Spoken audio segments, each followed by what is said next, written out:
اعوذ باللہ من الشیطان الرجیم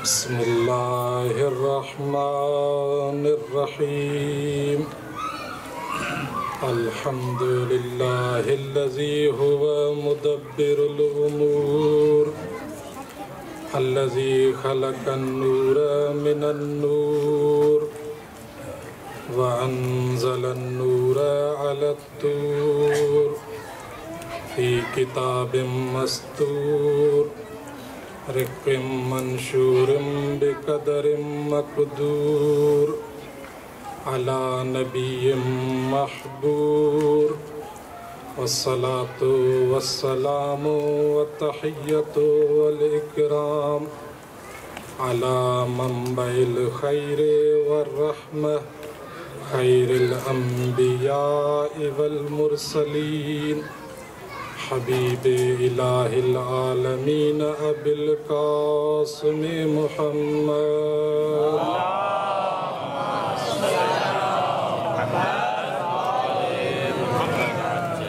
وعلى أهل بيته الطيبين الطاهرين المعصومين المظلومين لا سيما بقية الله المنتظر الحجة الثاني عشر واللعنة الدائمة الأبدية السرمدية على أعدائهم أجمعين أما بعد فقد قال رسول الله صلى الله عليه وآله وسلم إن لقتل الحسين حرارة في قلوب المؤمنين لا تبرد أبدا صلوات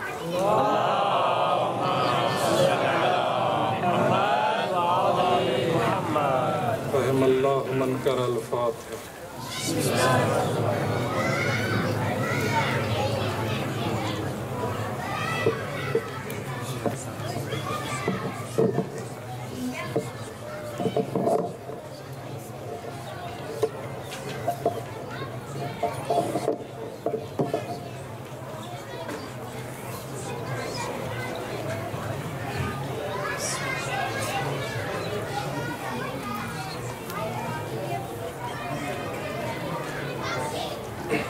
مر محمد و آل محمد صلوات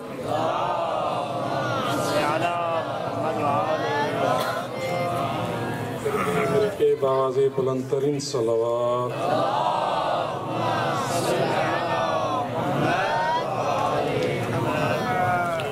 حضرات زیوکار محبان آل اطہار شیعان حیدر کرار ساکنان بزم معرفت آپ کے سامنے اللہ کے وحی کے ترجمان نبی کا فرمان گوش گزار کیا ہے وَمَا يَنْتِقُ عَنِ الْهَوَىٰ إِنْ هُوَ إِلَّا وَحْيٌ يُوحَىٰ کا مصداق نبی فرما رہا ہے إِنَّ لِقَتْلِ الْحُسَيْنِ حَرَارَةً فِي قُلُوبِ الْمُؤْمِنِينَ لَا تَبْرُدُ أَبَدًا کہ بے شک بتحقیق حسین کے قتل کی وجہ سے مومنوں کے دلوں میں ایک حرارت ہے اس حرارت کی صفت یہ ہے کہ وہ کبھی بھی سرد نہیں پڑے گی کبھی بھی وہ ٹھنڈی نہیں ہوگی آج پہلی محرم ہے جیسے ہی محرم کا چاند نمودار ہوا گلیوں میں کوچوں میں گھروں میں صحراؤں میں جہاں جہاں جس نے بھی چاند دیکھا وہ رو پڑا کوئی علم اٹھا کے رو رہا ہے کوئی نوحہ سن کے رو رہا ہے کوئی نوحہ پڑھ کے رو رہا ہے ساری دنیا میں حسین حسین ہو رہا ہے سوال میرا یہ ہے کہ آج بھی 1400 سال گزرنے کے باوجود انسانیت حسین کو بھلا کیوں نہیں پا رہی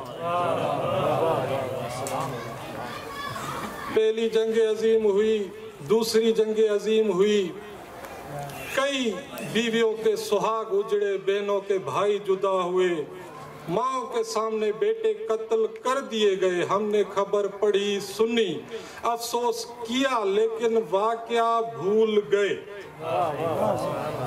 حسین آج بھی زندہ ہے ذہنوں میں باقی ہے کیوں دنیا کا سب سے بڑا مضبوط رشتہ، پیارا رشتہ ماں اور بیٹے کا ہوتا ہے۔ اگر جوان بیٹا ماں کے سامنے مر جائے، ماں تڑپ جاتی ہے۔ جنازہ گھر میں آئے، غسل دیا جائے، ماں کی کیفیت عجیب ہوتی ہے۔ جنازہ اٹھ جائے، ماں سنبھلی نہیں جاتی۔ جنازہ چلا گیا، بیٹا دفن ہو گیا، وقت گزرتا رہا، ماں روتی روتی آہستہ آہستہ چپ کر گئی۔ بیٹے کو بھول گئی، لیکن آج بھی انسانیت حسین کو نہیں بھول رہی۔ سبب کیا ہے؟ تو سبب کائنات کا رسول بتا رہا ہے، ان لقتل الحسین حرارتن فی قلوب المؤمنین لا تبرد ابدا۔ مومنوں کے دلوں میں حسین کے قتل کی وجہ سے ایک ایسی حرارت ہے جو کبھی بھی ٹھنڈی نہیں پڑے گی۔ سبحان اللہ، سبحان اللہ۔ قبلہ، حرارت کہتے کسے ہیں؟ حرارت یہی حرارت ہے، اردو میں بھی استعمال ہوتا ہے کہ بھائی درجہ حرارت یہاں تک پہنچ گیا۔ اور حرارت یہ ہی تولد من الحرکت، یہ حرکت سے پیدا ہوتی ہے، یعنی یہ اثر ہے، مؤثر نہیں۔ ایک دفعہ درود پڑھے بآواز بلند۔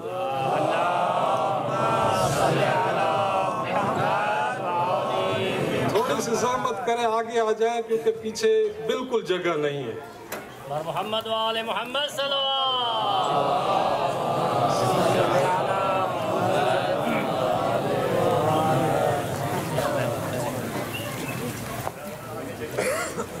ایک دفعہ پھر مل کے بآواز بلند ترین صلوات۔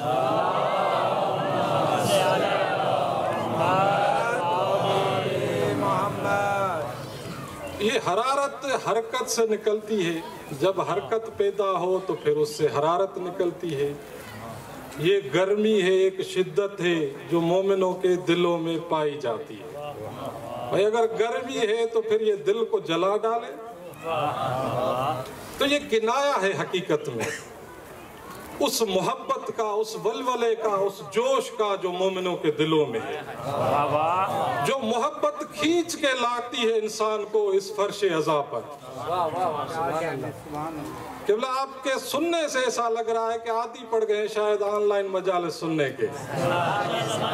پچھلے سال آپ نے آن لائن سنی تھی، وہ عادت ختم کر دیں ابھی، کیونکہ حسین کا ذکر ایسا ہے کہ یہاں پر اتنے پرآشوب ماحول میں، یہ پرآشوب ماحول میں بھی علماء کا، طلباء کا ایک جگہ پر آنا بتاتا ہے کہ ہمیں اس وبا کا، اس بدن کے مرض کا کوئی خوف نہیں ہے۔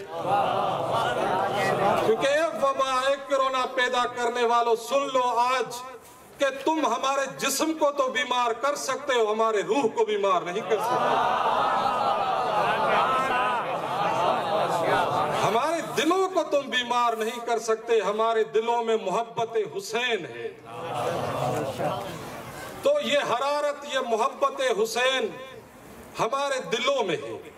کب سے ہے، کب تک رہے گی؟ لا تبرد ابدا۔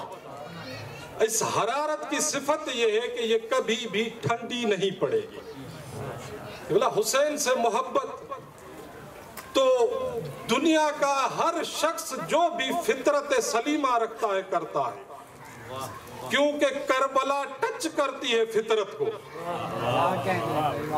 ہر انسان جو بھی با فطرت ہو وہ حسین سے محبت کرتا ہے۔ پھر کوئی دیکھتا ہے کہ بھائی پیاسا مارا گیا، اس وجہ سے محبت کرتا ہے۔ کوئی دیکھتا ہے کہ بھائی مظلوم تھا، حق کے سامنے ڈٹا رہا، اس لیے محبت کرتا ہے۔ تو بھائی محبت کی دو اقسام ہوتی ہیں، توجہ ہے۔ محبت ہوتی کب ہے؟ انسان جب کہیں پر کمال دیکھتا ہے، جب کہیں پر ایسی فضیلتیں دیکھتا ہے کہ انسان کو وہ اچھی لگتی ہیں، پھر وہیں پر جھک جاتا ہے۔ کیونکہ اللہ نے ہر انسان کے اندر محبت کے اجزاء، محبت کرنے کی قوت رکھی ہے، لیکن یہ انسان کے اوپر ہے کہ وہ محبت کے اجزاء، وہ محبت کی قوت انسان استعمال کہاں پر کرتا ہے۔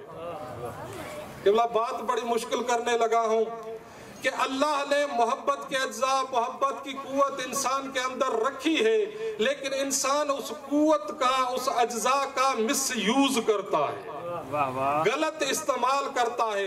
مثال کے طور پر مثلا موبائل بنائی گئی ہے وقت کو بچانے کے لیے۔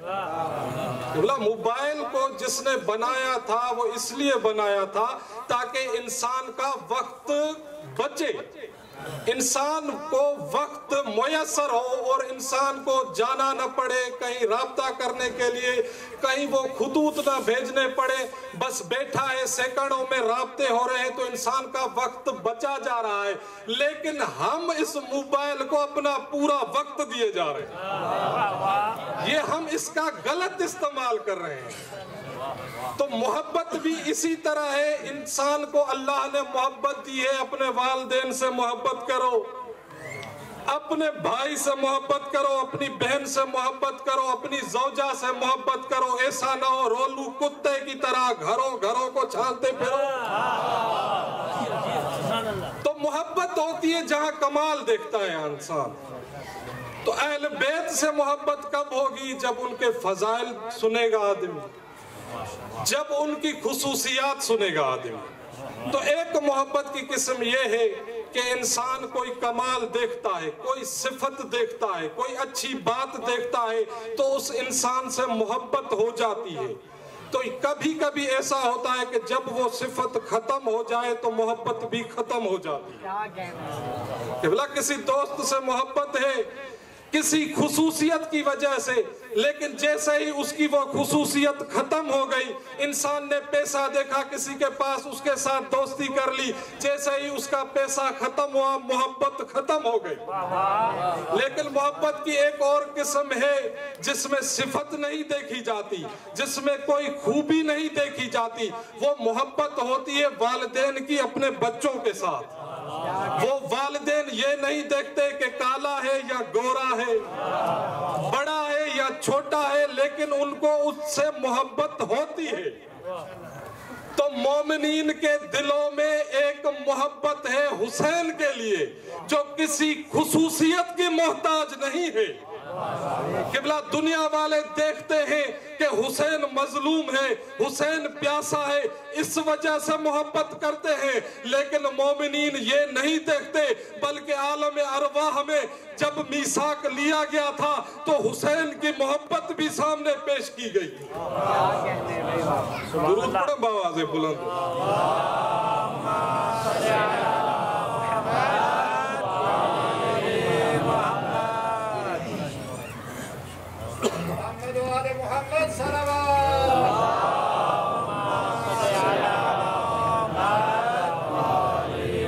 اچھا، اللہ نے اس محبت کو رکھا دل میں۔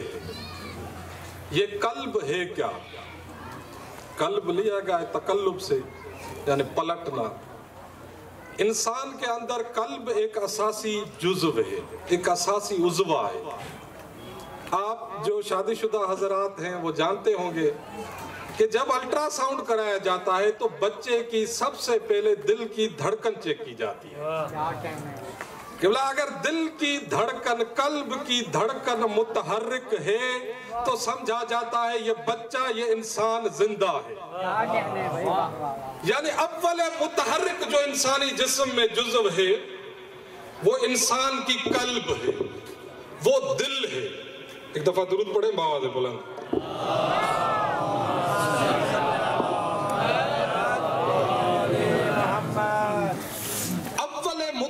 انسانی جسم کا جو جزو ہے، جو عضو ہے، وہ ہے قلب۔ اگر قلب کی دھڑکن، اگر قلب کی حرکت جاری ہے تو انسان بھی زندہ ہے۔ اگر قلب ساکن ہے تو انسان مردہ مانا جاتا ہے۔ کیسے؟ بھائی جب ڈاکٹر کے پاس مریض جاتا ہے جو ایسا سمجھا جاتا ہے کہ اب یہ مرنے والا ہے، تو ڈاکٹر اس کی نبض چیک کرتا ہے کہ بھائی اس کی نبض چل رہی ہے تو سمجھا جائے گا کہ زندہ ہے، اگر نبض نہیں چل رہی تو سمجھا جائے گا مر گیا ہے۔ اب یہ نبض چلتی ہے خون کی حرکت سے، اور خون کو چلاتی ہے قلب۔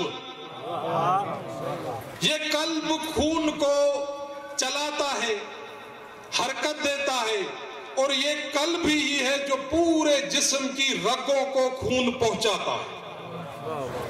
اب یہ قلب بڑا عادل ہے قبلہ، ایسا نہیں ہے کہ دور والی رگوں کو تھوڑا خون دے اور قریب والوں کو زیادہ دے، نہیں، اس کے بنانے والا جو عادل ہے تو یہ خود بھی وہی عادلانہ کام کرتا ہے کہ پڑوسی ہو یا دور والا ہو، رشتہ دار ہو یا کوئی اور ہو، سب میں عادلانہ تقسیم کرتی ہے۔ تو ایسا نہیں ہے کہ لوگوں کی طرح بنایا ہوا خلیفہ مروان کو مال غنیمت سے، مال مسلمین سے زیادہ دے دے اور سلمان کا مال بند کر دے۔ جب لوگوں کا بنایا ہوا ہوگا تو وہ ایسا ہی کرے گا، لیکن جب اللہ کا بنایا ہوا خلیفہ ہوگا تو جب اس کے پاس آگئے کہ یا علی کہ آپ خلیفہ بن جائیں، آپ ردائے خلافت پہن لیں، تو مولا امیر نے کہا کہ پہلے جو بیٹھے تھے ان کو تم نے بنایا تھا، میں اللہ کا بنایا ہوا خلیفہ ہوں، جب میں آؤں گا تو میں وہ مال بھی جو تم نے اپنی خواتین کو حق مہر میں دیا ہے علی وہ بھی واپس کرے گا۔ تو قبلہ جس کو عادل بنائے وہ عادلانہ کام کرتا ہے۔ یہ قلب ہے جس کو اللہ نے اس طرح محفوظ رکھا ہے کہ ہڈیوں کا وہ کوٹ، وہ دیوار بنائی ہے کہ ان رگوں کا جال بنا کے رکھا ہے، اور گوشت اور کھال کا پردہ بنا کے ایسے بادشاہ بنا کے تخت پہ بٹھایا ہے کہ اپنے سارے عضووں پر یہ حکومت کرے۔ اور یہ قلب جو رسول نے استعمال کیا ہے کہ فی قلوب المومنین، تو یہ قلب حقیقت میں کنایا ہے۔ یہ قلب فقط میں نے کہا کہ کام ہوتا ہے اس کا خون کو پہنچانا، ورنہ اس قلب کا اور کوئی کام نہیں۔ تو اس قلب میں یہ حرارت، یہ محبت آ نہیں سکتی، کنایا ہے حقیقت انسان سے، روح انسان سے، کہ بھئی یہ حسین کی محبت، حسین کے قتل کی وجہ سے جو محبت ہے وہ اس قلب میں ہے، یعنی روح میں ہے، یعنی حقیقت انسان میں۔ تو ایک حسین مولا کی خصوصیت یہ ہے کہ حسین کی محبت مومنین کے دلوں میں ہے۔ قبلہ دیکھیں، ایک فضیلت ہوتی ہے، ایک خصوصیت ہوتی ہے۔ عربی میں فضائل ہوتے ہیں اور خصوصیات ہوتی ہیں۔ فضائل علیحدہ چیز ہے، خصوصیات علیحدہ چیز ہے۔ آپ ان کی منطقی لحاظ سے نسبت جا کے کریں، لیکن ان میں فرق ہے۔ خصوصیت خاص ہوتی ہے ایک ہی بندے میں جو دوسرے میں نہ پائی جائے، لیکن فضائل میں کبھی کبھی اشتراک ہوتا ہے۔ انما یرید اللہ لیذھب عنکم الرجس اہل البیت ویطہرکم تطہیرا، اس میں سب اہل بیت شریک ہیں۔ یہ فضیلت ہے اہل بیت کی کہ ان سے رجس دور ہے، یعنی حضرت امام علی بھی شریک ہے اور 12واں امام بھی اس فضیلت میں شریک ہے۔ سب اہل بیت اس فضیلت میں شریک ہیں، لیکن کعبے میں آنا یہ فضیلت نہیں، یہ خصوصیت ہے امام علی کی۔ یہ فقط خاص ہے امام علی علیہ السلام کے ساتھ۔ اسی طرح سے امام حسین کی بھی کچھ خصوصیتیں ہیں جو کسی اور اہل بیت میں نہیں، گویا انسان میں سے کسی کے پاس نہیں۔ ایک خصوصیت یہ ہے کہ حسین کے قتل کی وجہ سے مومنوں کے دلوں میں ایک حرارت ہے جو کبھی بھی ٹھنڈی نہیں پڑے۔ قبلہ دوسری خصوصیت یہ ہے کہ امام حسین نے رسول خدا کی زبان چوسی۔ زبان تو رسول خدا کی مولا امیر نے بھی چوسی۔ روایات میں ملتا ہے کہ رسول کی زبان جناب زینب کبریٰ نے بھی چوسی۔ تو یہ فضیلت ہوئی امام حسین کی کہ رسول کی زبان چوس رہے ہیں۔ کہ بلا رسول سمجھ میں آتا ہے کہ زبان اس لیے امام حسین کو دے رہے ہیں تاکہ وہ علم کے خزانے، وہ جو فضیلتیں ہیں وہ حسین کی طرف منتقل ہوں۔ اور یہ بڑی بات ہے، روایات میں ملتا ہے کہ جب بھی امام حسین کو پیاس لگتی تھی، بھوک لگتی تھی، رسول خدا زبان چساتے تھے، اور 3 دن تک حسین کو نہ پیاس لگتی تھی نہ بھوک لگتی تھی۔ جس کی ماں زہرا جیسی ہو اس مقام پر بھی جو رسول کی زبان چوسے، تو یہ رسول کی زبان کی عظمت ہے۔ ہاں عزیزان گرامی، یہ فضیلت ہے امام حسین کی، تو خصوصیت کیا ہے؟ راوی کہتا ہے رأیت رسول اللہ، قبلہ توجہ، رأیت رسول اللہ کان یمس لسان الحسین۔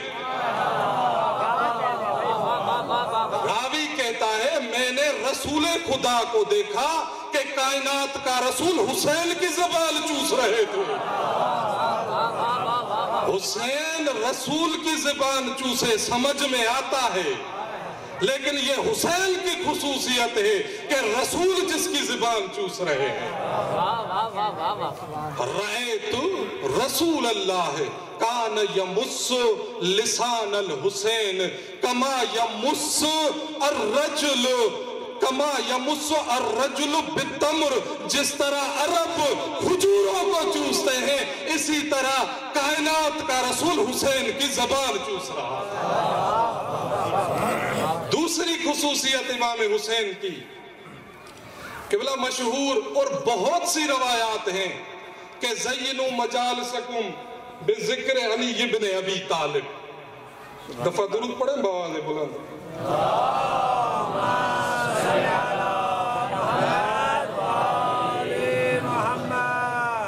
زینوا مجالسکم بذکر علی ابن ابی طالب، کہ علی ابن ابی طالب کے ذکر کے ذریعے اپنی مجلسوں کو زینت دو۔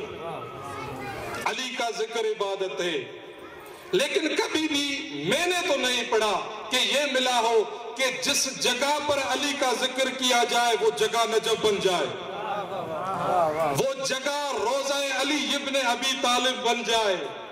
ایسا نہیں ہے کہ جہاں پر بھی اللہ کا ذکر کیا جائے وہ جگہ کعبہ بن جائے، نہیں قبلہ، کسی کی یہ خصوصیت نہیں سوائے حسین ابن علی کے، کہ امام جعفر صادق علیہ السلام فرماتے ہیں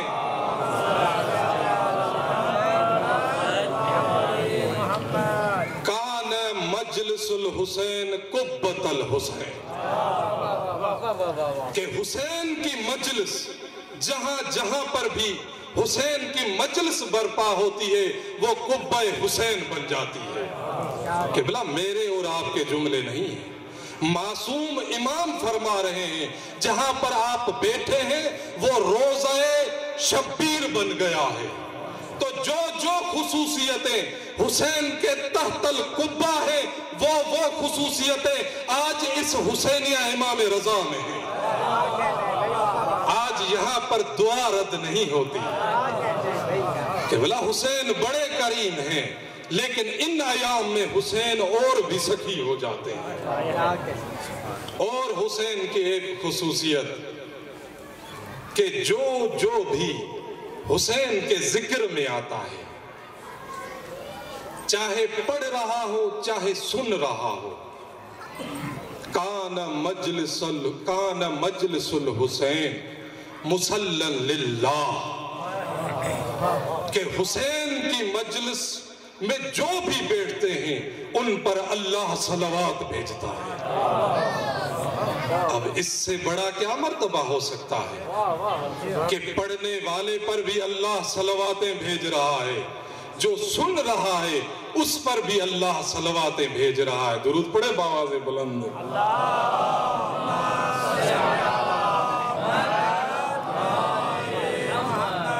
اِنَّا لِقَتْلِ الْحُسَيْنِ حَرَارَةً فِي قُلُوبِ الْمُؤْمِنِينَ لَا تَبْرُدُ أَبَدًا۔ حسین کے قتل کی وجہ سے مومنوں کے دلوں میں ایک حرارت ہے۔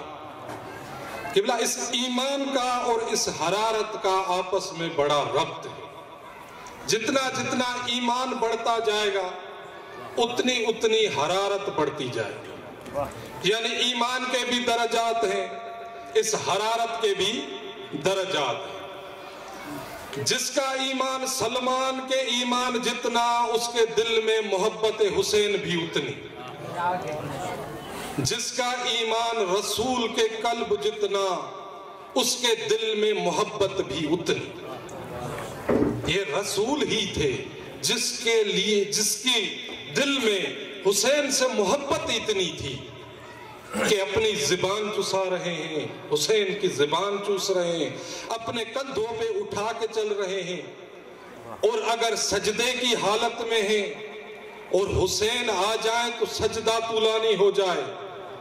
کہ بلا روایت میں ملتا ہے کہ جب مسجد نبوی میں رسول خدا نماز پڑھ رہے تھے اور حسین مولا اس مسجد میں داخل ہوئے اور نمازیوں کی گردنوں سے ہوتے ہوئے، کیونکہ روایت کے جملے ہیں کان وَهُوَ يَمْشِي عَلَىٰ عُنُقِهِمْ، حسین مولا صحابہ کی گردنوں پہ پیر رکھتے ہوئے جا رہے تھے، اور روایت میں یہ جملے ہیں جس صحابی کے گردن کے اوپر حسین کا پاؤں آتا تھا کہتا تھا یا حسین، پھر آگے والے کی گردن پہ آتا تھا کہتا تھا یا حسین، پھر آگے والے کی گردن پہ پاؤں آیا کہتا تھا یا حسین، کیا کر دیا؟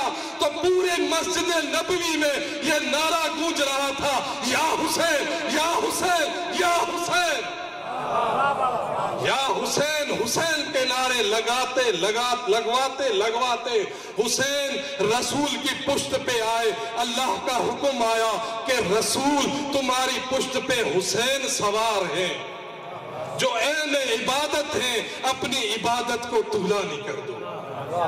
تو رسول کی محبت ہے، اتنی شدید محبت تھی اس نواسے اور نانے کی آپس میں کہ عزیزو، جب 28 رجب کی رات کو حسین نے مدینہ چھوڑنا چاہا تو سب سے پہلے کائنات کے رسول کی قبر پہ آئے اور جملہ کہا یا رسول اللہ انا ابن بنتک، یا رسول اللہ میں آپ کی بیٹی کا بیٹا ہوں، میں آپ کا نواسا ہوں، یا رسول اللہ آج مجھ پہ زمین تنگ کر دی گئی ہے، نانا مجھے اپنے ساتھ لے لو۔ ہاں عزیزو، حسین مسجد نبوی میں بیٹھے تھے کہ ولید کا قاصد آیا کہ ولید آپ کو بلا رہے ہیں۔ حسین نے کہا آپ چلے جاؤ میں آتا ہوں۔ صحابہ نے باتیں کی کہ اس وقت ولید نے کیوں بلایا ہے۔ امام حسین نے کہا کہ مجھے لگتا ہے، میں سمجھتا ہوں کہ امیر شام دنیا سے چلا گیا ہے، یزید اس کے تخت پر بیٹھ گیا ہے اور مجھ سے بیعت طلب کر رہا ہے۔ پھر قاصد آیا، امام حسین اٹھے، گھر کی جانب آئے۔ عزیزو، بہن اور بھائی کا آپس میں بڑا پیار ہوتا ہے۔ جس کی بہنیں ہیں وہ جانتے ہوں گے کہ دنیا میں ہوتا ہے، بہنیں اگر ناراض ہو جائیں، کوئی بات ہو جائے، لیکن اگر بھائی بیمار پڑ جائے نا اور بہن کو پتہ چل جائے کہ میرا بھائی بیمار ہے، اب بہن سر پہ دوپٹہ نہیں سنبھالتی، پاؤں میں جوتی نہیں سنبھالتی، بچوں کا خیال نہیں ہوتا، دوڑتی ہوئی چلی آتی ہے، بھیا کیا ہوا آپ کو، آپ کی صحت کو کیا ہوا؟ ہاں عزیزو، جس کی زینب جیسی بہن ہو، حسین سے اس کا کتنا پیار ہوگا۔ ہر روز ہر رات کو زینب حسین سے ملنے آتی تھی۔ یہ وہی وقت تھا جب بہن بھائی سے ملنے آئی تھی۔ حسین گھر میں داخل ہوئے، سامنے بہن کو پایا، زینب نے بھائی کے چہرے کے تاثرات کو متغیر پایا، کہا بھیا کیا ہوا ہے؟ تو بہن اور بھائی کی گفتگو جاری ہوئی کہ جناب لبابہ نے ایک جملہ سنا کہ حسین نے کہا بہن میں ولید کے دربار میں جا رہا ہوں۔ جناب زینب نے کہا بھیا اکیلے نہ جانا، عباس کو ساتھ لے کے جانا۔ جناب لبابہ نے یہ جملہ سنا اور اس حجرے میں آئی جس حجرے میں جناب عباس سوئے ہوئے تھے۔ جناب لبابہ زمین پر بیٹھ گئی اور بلند آواز سے رونا شروع کیا۔ اب یہ عرب کا دستور ہے، اگر کسی شوہر کی بیوی اس کی حیاتی میں زمین پر بیٹھ جائے تو لگتا تھا کوئی بڑی مصیبت آ گئی۔ جناب عباس کی آنکھیں کھلی، کہتا ہے اے لبابہ کیا ہوا؟ تو جناب لبابہ کہتی ہے آقا حسین مولا دربار میں جانے کو تیار ہیں، لیکن آقا زادی زینب جانے نہیں دے رہی۔ حسین مولا اکیلا جا رہا ہے۔ جناب عباس نے یہ جملے سنے، فوراً اٹھے، تلوار ہاتھ میں لی، امامہ نہیں سنبھالا، فوراً جو حجرے سے نکلے آواز دیتے ہوئے جا رہے ہیں یا سجاد، یا قاسم، یا اکبر، چلے آؤ حسین کے ساتھ جانا ہے۔ ہاں عزیزو، حسین بنو ہاشم کو لیے ہوئے دربار چلے۔ منظر آپ کے سامنے ہے، بس آئے واپس اعلان کیا حسین نے کہ اب مدینہ رہنے کے قابل نہیں رہا، چلو جس کو بھی چلنا ہے، حسین مدینہ چھوڑے جا رہا ہے۔ ہاں عزیزو، اس بہن زینب نے یہ اعلان سنا، آئی بھائی کے پاس، کہتی ہے بھیا آپ جانتے ہیں میں آپ کے بغیر نہیں رہ سکتی۔ حسین مولا فرماتے ہیں بہن زینب آپ کا شوہر موجود ہے، آپ جائیں عبداللہ سے اجازت لائے آئے۔ جناب زینب حسین کے مزاج سے آشنا تھی، آئی اس حجرے میں جہاں جناب عبداللہ بیماری کی حالت میں بڑے سخت بیمار تھے، غش کی عالم میں تھے کہ جناب زینب آئی ہیں، سہرانے بیٹھی ہیں کہ جناب زینب کے آنکھوں سے آنسو جاری ہوئے، اٹھانا مناسب نہیں سمجھا، شوہر کو اٹھا نہیں رہی، بس رو رہی ہے، زینب کی آنکھوں سے آنسو جاری ہوئے، جناب عبداللہ کی پیشانی پر جو گرے، آنکھیں کھولی، کہتے ہیں جناب عبداللہ آقا زادی میں ابھی زندہ ہوں، آپ کو کس نے رلایا ہے؟ جناب زینب کہتی ہیں عبداللہ آپ نے نہیں سنا کہ جناب حسین وطن چھوڑے جا رہے ہیں؟ جناب عبداللہ کہتے ہیں آقا زادی میں جانتا ہوں، لیکن میرا جسم میرا ساتھ نہیں دے رہا کہ میں حسین کے ساتھ جاؤں۔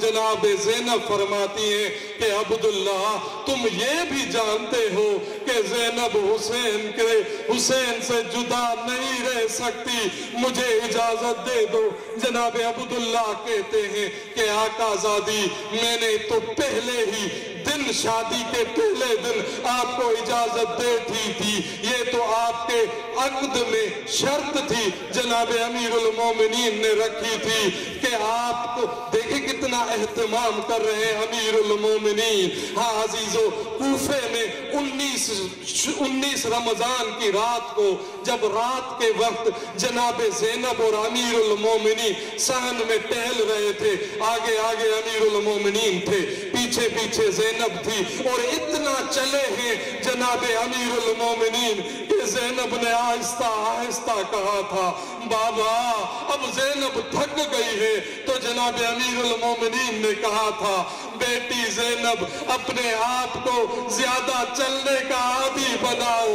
ہاں عزیزو، اتنا اہتمام کیا جناب امیر المومنین نے۔ جناب عبداللہ کہتے ہیں کہ امیر المومنین نے عقد میں شرط رکھی تھی کہ جب بھی حسین مدینہ چھوڑے عبداللہ زینب کو روکنا نہیں۔ آقا زادی میں نے آپ کو اجازت دے دی ہے، اور میرے یہ 2 بچے اون و محمد اپنے ساتھ لے جاؤ، جب بھی حسین پر مشکل وقت آئے ایک اپنی جانب سے قربان کرنا، ایک میری جانب سے قربان کرنا۔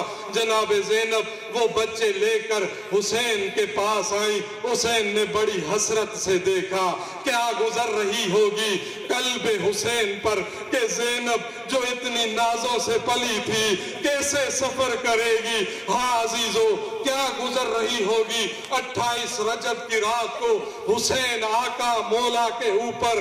ہاں عزیزو، امام محمد باقر فرماتے ہیں کہ 28 رجب کی رات کو میں نے اپنے دادا کو دیکھا کہ پوری رات میرا دادا مدینے کی گلیوں میں گھوم رہا تھا، مدینے کی دیواروں کے بوسے دے رہا تھا۔ ہاں عزیزو، کہہ رہا تھا اے نانا کے مدینہ تم سے مجھے بڑا پیار ہے، لیکن آج کے بعد تم حسین کو نہیں دیکھو گے۔ عزیزان گرامی، بار بار نانا کی زیارت کو گئے ہیں اور اتنا پیار تھا نانا سے کہ حسین مولا نانا سے کلام کرتے کرتے وہیں قبر کے قریب سو گئے۔ عالم خواب میں رسول آئے، گفتگو ہوئی، بعد میں جو واپس آئے جناب ام ایمن سے وہ خواب سنایا کہ نانا خواب میں آئے تھے، کہہ رہے تھے حسین تمہیں کربلا بلا رہی ہے۔ جناب ام ایمن تڑپ گئی، کہتی ہے بچے حسین تمہارے نانا نے مجھ سے کہا تھا کہ ام ایمن جب بھی حسین عراق کی طرف سفر کرے نا تو حسین کو بڑے غور سے دیکھ لینا، اس کے بعد حسین نظر نہیں آئے گا۔ ہاں عزیزو، جناب حسین نے پھر اعجاز امامت سے وہ منظر دکھایا کربلا کا، کہا اماں دیکھو یہاں سکینہ پیاسی کھڑی ہوگی، اماں دیکھو وہ جگہ جہاں میرا اکبر زین سے زمین پر آئے گا، اماں دیکھو وہ جگہ جہاں قاسم کے ٹکڑے ہوں گے، اماں دیکھو وہ جگہ جہاں عباس کے بازو قلم ہوگے، اماں وہ جگہ دیکھو جہاں میں حسین زین سے زمین پر آؤں گا۔ ہاں عزیزو، حسین کا قافلہ جب یہ تیار ہو رہا تھا، راوی کہتا ہے، راوی کوفے کا تھا، خط لے کے آ رہا تھا، جب پتہ چلا محلے بنی ہاشم میں کہ حسین مدینہ چھوڑ رہا ہے تو کہتا ہے کہ میں دیکھوں گا کہ ملک الحجاز سفر کیسے کرتا ہے۔ کیا دیکھتا ہے کہ بنی ہاشم نے سب بدستہ کھڑے ہیں اور اونٹوں کے اوپر اونٹ بٹھائے گئے ہیں، ان کے اوپر محمل رکھے گئے ہیں اور کرسیاں رکھی گئی ہیں، ان کرسیوں پر جوانان بنی ہاشم بیٹھے ہیں، ان کے درمیان میں حسین ایسے بیٹھے ہیں جیسے چوندوی کا چاند تاروں میں ہوتا ہے۔ ہاں عزیزو، راوی کہتا ہے کہ ایک مستور باہر نکلی، پھر اس کا محرم آگے بڑھا، اس نے بڑے شان سے سوار کیا، پھر کوئی مستور آگے بڑھی، پھر اپنے کسی نے سوار کرایا، یہاں تک کہ سوار ہوتی رہی خواتین۔ اب حسین سے کرسی چھٹ گئی، عباس آگے بڑھے، کہتے ہیں یا اہل المدینہ حد نظر پیچھے ہٹ جاؤ، اب علی کی بڑی بیٹی باہر آ رہی ہے۔ ہاں عزیزو، جب زینب باہر آئی، حسین بھی آگے بڑھے، عباس بھی آگے بڑھے، قاسم بھی آگے بڑھے۔ جناب عباس نے گھٹنا ٹیکا، جناب زینب نے پاؤں رکھا، جناب حسین نے بازو تھام کے جناب زینب کو سوار کرایا۔ میں نے کہا بی بی، ہر بہن کی قسمت ہوتی ہے، آج تو آپ سوار ہو رہی ہیں، لیکن 11ویں محرم کو آپ کو سوار کرانے والا کوئی نہیں ہوگا، ایک بیمار کربلا ہوگا۔ ہاں عزیزو، یہ قافلے پر سوار ہو گئی بیبیاں۔ اب کسی نے آواز دی یا ابو الفضل، آپ کو ماں بلا رہی ہے۔ جناب ابو الفضل آئے ہیں، جناب ام البنین کے قدموں میں بیٹھ کے کہتے ہیں اماں حکم کریں۔ جناب ام البنین کہتی ہیں بیٹا عباس، تم جانتے ہو کہ حسین بادشاہ ہے، وہ ہمارے آقا ہیں، ہم ان کے غلام ہیں۔ میں آئی ہی اس گھر میں اس لیے تھی کہ زہرا کے بیٹوں کی خدمت کر سکوں۔ بیٹا تمہیں امیر المومنین نے مانگا ہی اس لیے تھا خدا سے کہ تم حسین سے وفا کر سکو۔ وہ عباس مولا تڑپ گئے، کہتے ہیں اماں جب تک جان میں جان ہے حسین پر آنچ آنے نہ دوں گا۔ لیکن عزیزو، عاشور کا وہ منظر آیا کہ حسین پکارتے رہے کہ کوئی ہے جو گھوڑا آگے لائے، لیکن کوئی نہ تھا۔ ہاں عزیزو، حسین بڑی حسرت سے ان محملوں کو دیکھ رہے ہیں اور الوداع کی جناب ام البنین سے، جناب ام ایمن سے، مدینے سے الوداع کر کے یہ قافلہ چلا۔ تو ابھی کچھ فاصلے پہ چلا ہی تھا کہ حسین نے اپنا گھوڑا واپس کر کے اس محمل کے قریب آئے ہیں جس میں آقا زادی زینب بیٹھی تھی۔ کہتے ہیں روایت آپ کے جملے ہیں. کہتے ہیں بہن زینب اگر تھک گئی ہے تو قافلہ یہی رکھ. وَسَيَعْلَمُ الَّذِينَ ظَلَمُوا